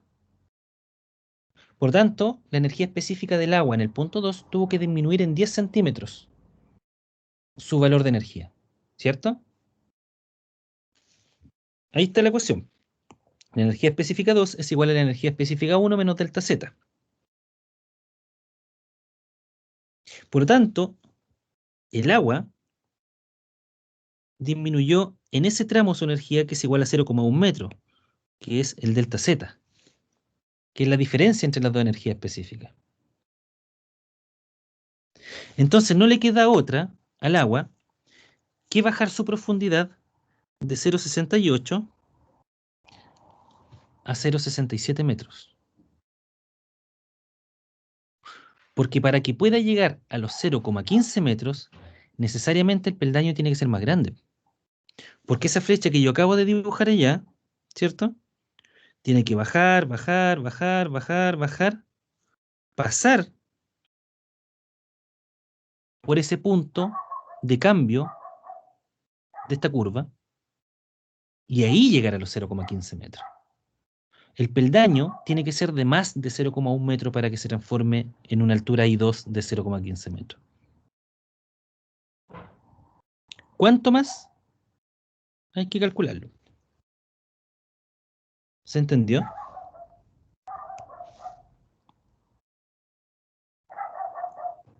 Vamos, Otra vez.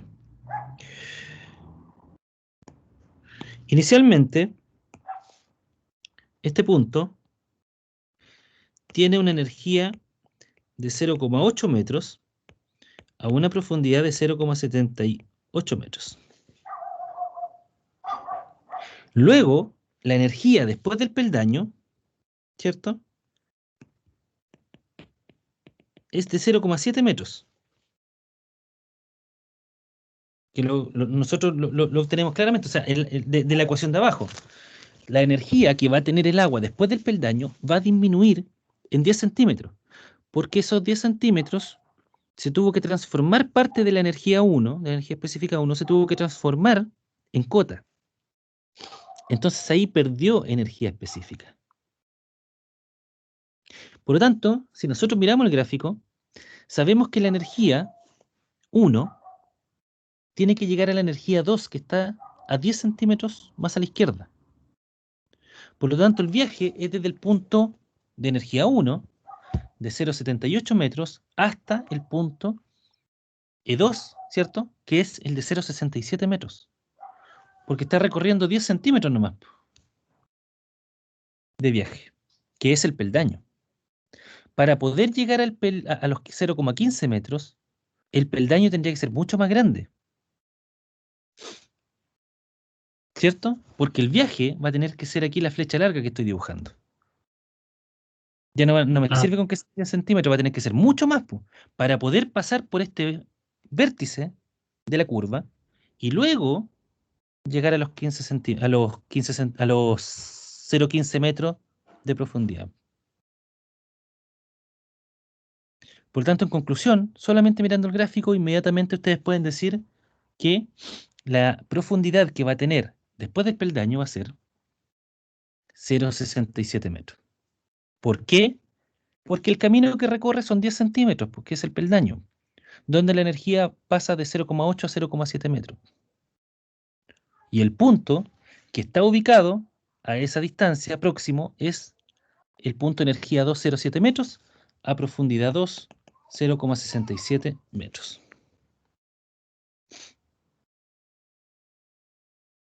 Para que pudiese llegar a los 0,15 metros tendría que existir un peldaño más grande. ¿Ya?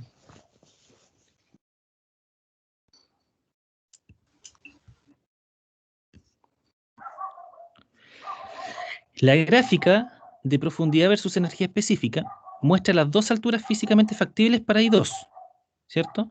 Dado que, como ya sabemos, la energía específica es 0,7 metros, la profundidad I2 e I2', ¿cierto? Son 0,67 y 0,15 metros. Esos son los dos resultados de I2. El prima, la comita, es solamente para diferenciar uno del otro. Ya no tiene ningún otro sentido físico. Es solamente para decir que uno es I2, el otro es otro valor nomás. Y fíjense que entre medio de las dos energías, ¿cierto? Aquí están viendo las abscisas. Tenemos una línea vertical celeste en 0,8 y otra línea vertical celeste en 0,7. 0,8 la energía específica 1, 0,7 la energía específica 2. Y entre ambas, ¿cierto? Lo único que hay es el delta Z, que es el peldaño, los 10 centímetros. Por lo tanto, la energía específica se movió de 0,8 a 0,7 metros por un peldaño de 10 centímetros, por lo tanto, la altura disminuye de 0,78 metros H1 a 0,67 metros H2.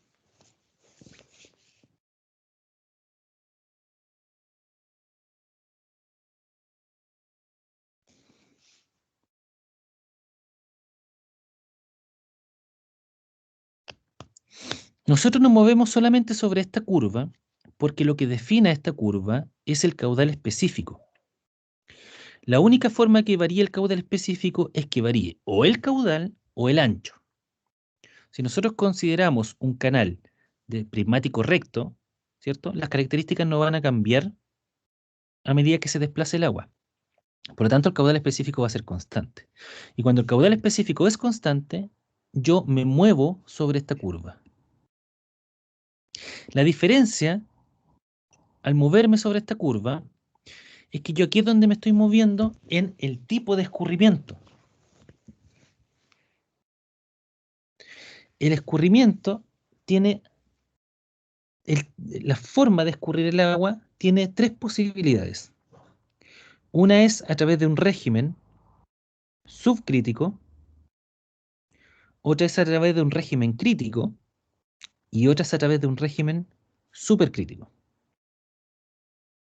Si yo esto lo llevo al dibujo,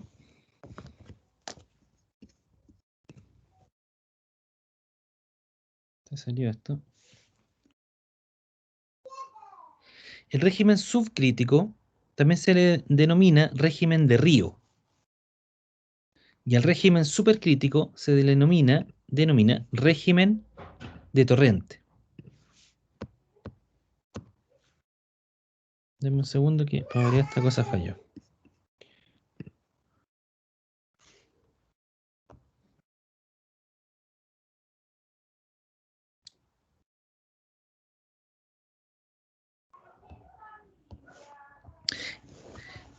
Entonces, sobre este vértice, que es el cambio en la curva, hacia arriba, se denomina régimen subcrítico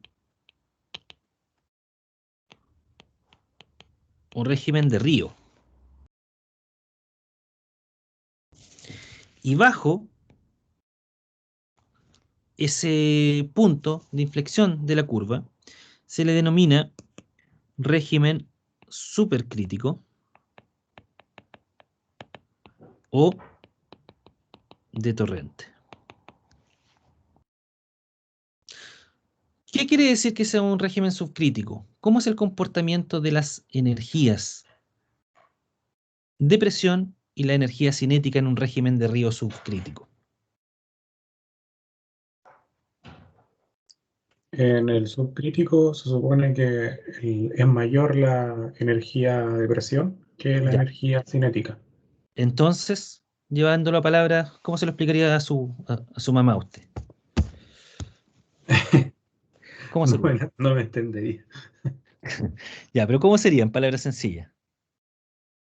Es más alto el nivel del nivel del agua. Donde esté más hondo, ¿cierto? Claro. Donde esté más hondo el agua se mueve más lento. Y el de torrente serían los rápidos,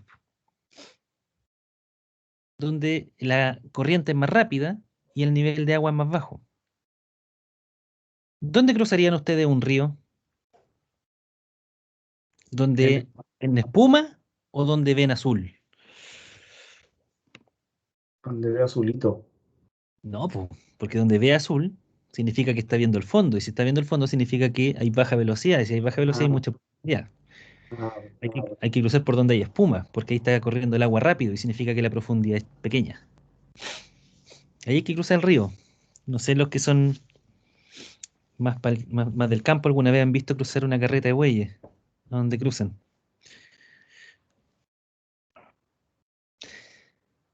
Eso es, el régimen subcrítico o supercrítico no es otra cosa que un régimen subcrítico de río es cuando más profundo, menor velocidad, y régimen supercrítico de torrente es cuando es más rápido y es menos profundo, ¿cierto? La gracia de nosotros, eso nosotros lo sabemos, lo hemos visto, es bien intuitivo darse cuenta lo que es cada régimen. Ahora el tema es que nosotros le vamos a dar un valor numérico para saber cuándo es uno o cuándo es el otro. Y obviamente, la tercera posibilidad que yo les comentaba es que el régimen sea crítico. Y el régimen va a ser crítico en la criticidad. Y la criticidad es el punto de inflexión de esta curva. Si esto nosotros lo llevamos a un dibujo de un canal, tenemos nuestro lecho y tenemos nuestra profundidad crítica, que se le denomina I sub C. I sub c sería entonces esta. El punto de inflexión de la curva sería I sub c. Esa es la profundidad crítica. Se le llama crítica porque sobre ella tenemos un régimen y bajo ella tenemos otro régimen. Por lo tanto, la profundidad crítica es solamente una. Y que es la profundidad a la cual está el limbo, ¿cierto? Entre un régimen supercrítico o un régimen subcrítico. Entonces, si yo lo veo esto en un perfil, en un canal real, en un perfil longitudinal, la profundidad crítica está ahí. ¿Dónde estaría la profundidad de río o régimen subcrítico? El régimen de río subcrítico, ¿dónde estaría? El nivel de agua. Sobre ese. Sí, Y el supercrítico, abajo.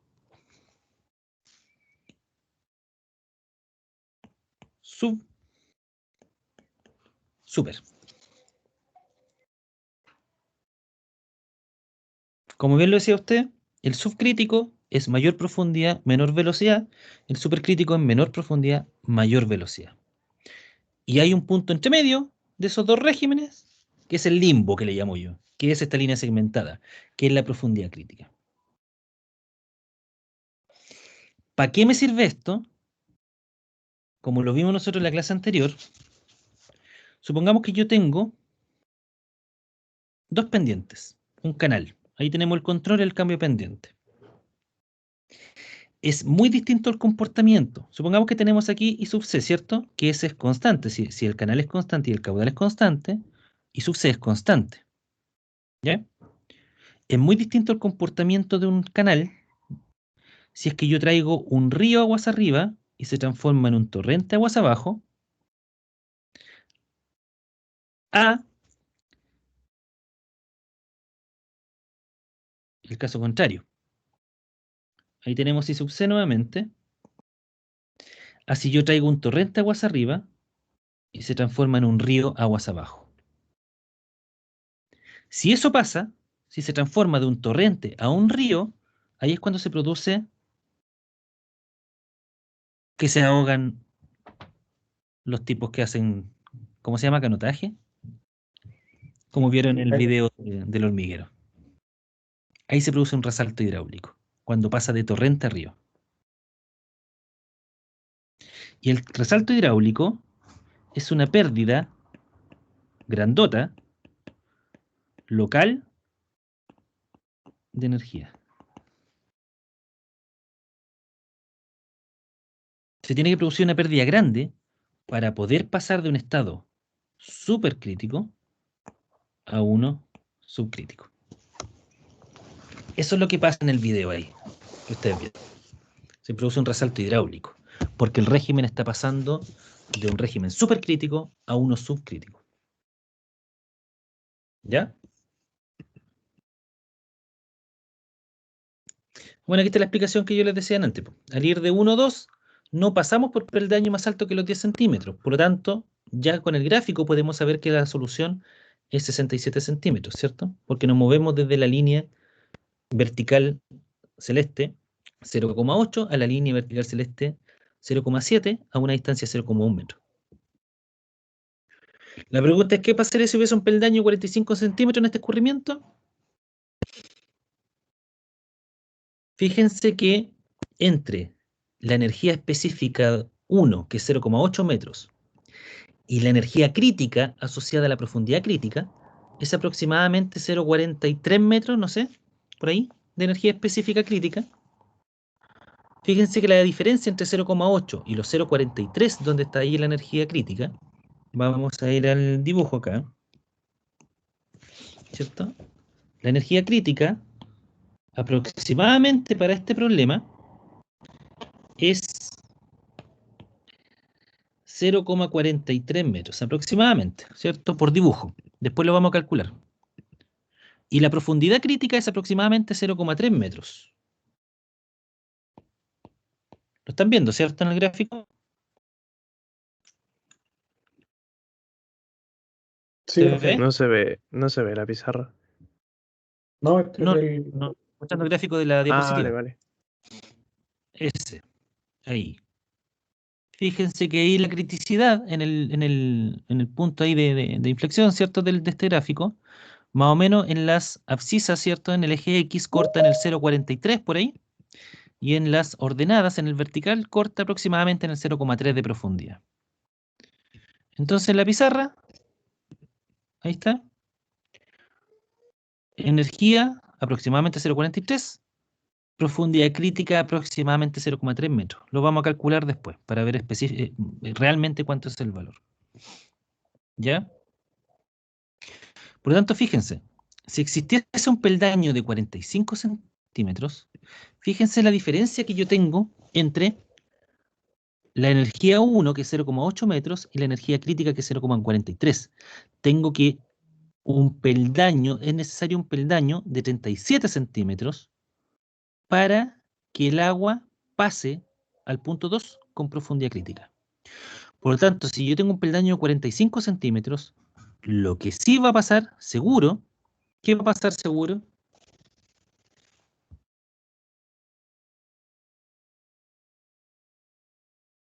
Que va a bajar el nivel. ¿Qué va a pasar con los régimen? Va a quedar un régimen crítico. ¿Peldaño de 45 centímetros?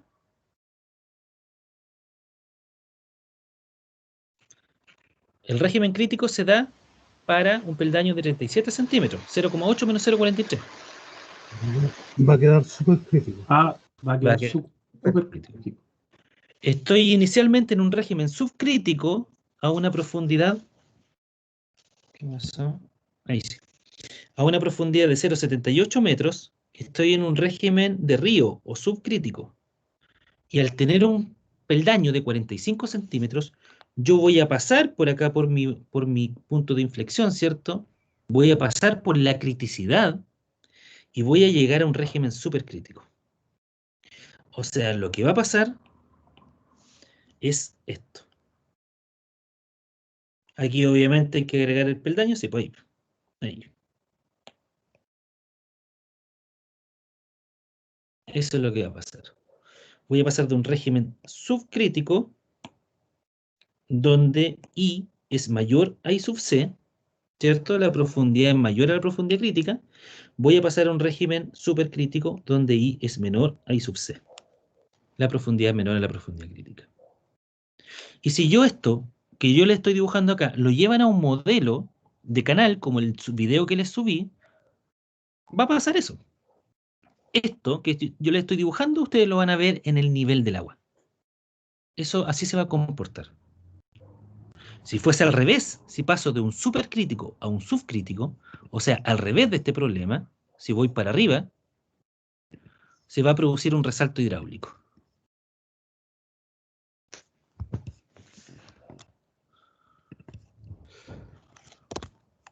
Salto hidráulico.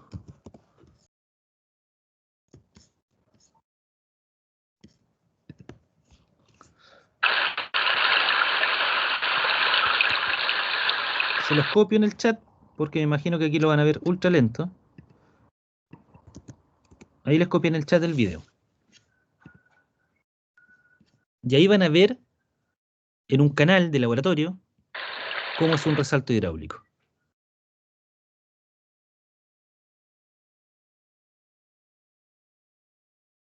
¿Qué es eso? Que ustedes pueden ver ahí, no muy bien, pero cuando abran el video lo van a ver bien.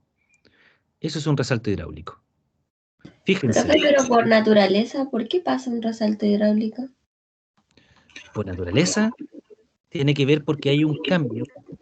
Recuerden que yo les decía esto, que hay una relación entre las fuerzas, entre las distintas fuerzas que interactúan con el flujo. Las fuerzas turbulentas, las fuerzas gravitacionales, ¿cierto? Entonces, hay un tema ahí de inercia. En el caso de venir con un régimen supercrítico, nosotros traemos una gran energía cinética, ¿cierto? La profundidad es chica, en un régimen supercrítico la velocidad es alta, trae mucha energía cinética. Y después, de repente, lo paso a un régimen subcrítico, de río, donde la energía cinética disminuye y la profundidad aumenta. Entonces yo estoy cambiando la inercia del fluido. Si la velocidad es alta, y la profundidad es baja, significa que las fuerzas gravitacionales son más representativas, son más importantes.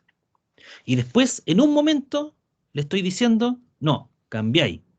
Ya las fuerzas gravitacionales, la componente del peso, ya no es tan importante como las fuerzas turbulentas.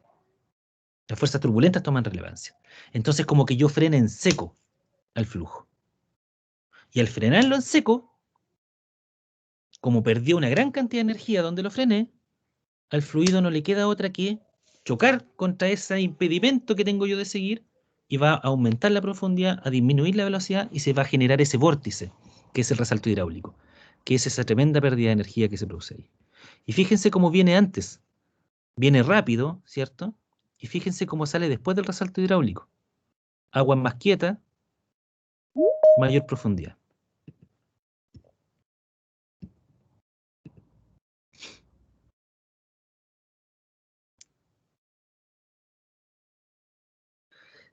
Si hay algo, chiquillos, de repente que quieran reforzar, métanse a YouTube y busquen videos de estos canales ensayados en laboratorio.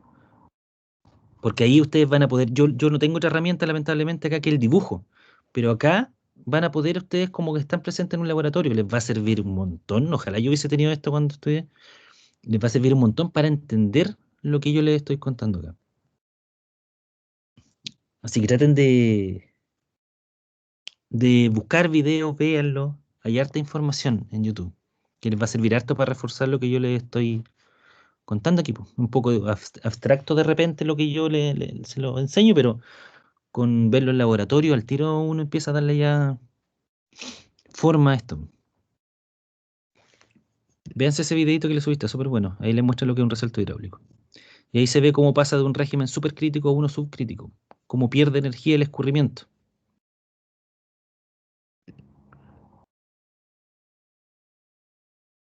¿Ya? Vale, profe. ¿Qué más? Ahí está lo de los 45 centímetros. Y ahí pasa la altura alterna 0,15 metros cuando pasa por un ¿cuánto se llama?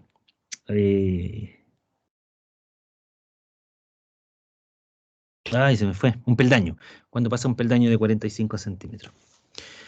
Acá dice efectivamente que el punto I sub C, ¿cierto? Que es ahí donde está el punto de inflexión que le digo yo de la curva, se le llama altura crítica y corresponde a la menor energía específica, eso es súper importante, la menor energía específica con la que puede pasarse un cierto caudal por unidad de ancho.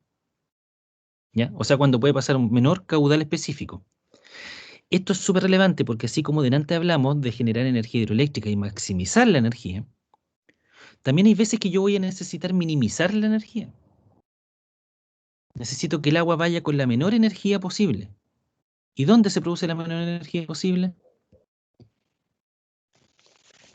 La criticidad. En la criticidad. Ven el gráfico.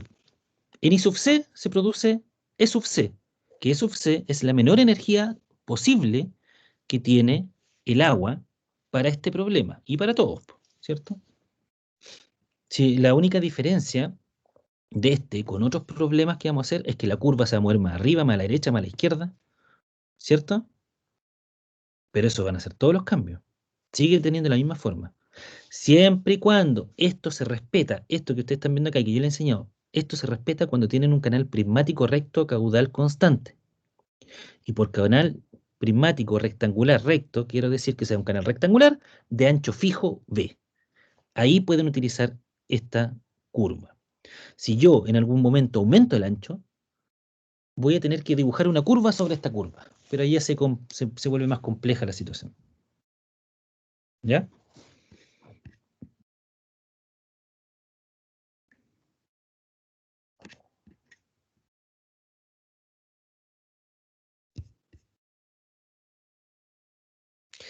Ya, muchachos. ¿Hay alguna duda? Creo que lo bombardeé harto por ahora, ¿no? Y hay bastante que repasar, profe. Sí, Sí, hasta, profe. hasta yo colapsé un poco. Buenísimo. Dejémoslo hasta acá, retomamos el próximo miércoles. Retomamos desde este punto. Así que eso, pues no sé si hay alguna duda. No, profe. Yo No, no, profesor. revisar nomás nuevamente la clase para sacar alguna duda. Revisen la clase porque la próxima clase vamos a partir de donde la dejamos. Así que retomamos para seguir avanzando, ¿ya?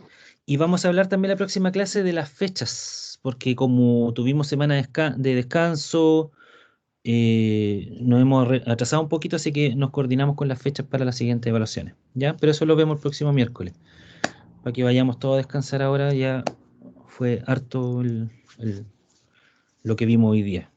Ya, chiquillos, revisen la clase, se las dejo subida entre hoy y mañana, y nos vemos el próximo miércoles. Vale, profe. Vale, profe, muchas Nos vemos, gracias. profesor. Descansen, Cuídese. No, profe, que esté bien. tengan buena noche. Profesor, cuídese. Chao, chao. Igual.